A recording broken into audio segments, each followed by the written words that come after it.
រៀបការជាគូព្រេងចេះចាត់ចែងយល់ចិនគ្នាអំបងក៏វេរារក្សាគ្នាឲ្យគង់វាសនា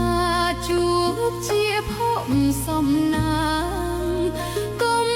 កោងកាងជួយបំណងមេត្តាចិត្តប្អូនបងចេះថ្នាក់ថ្នមក្តីសង្ឃឹម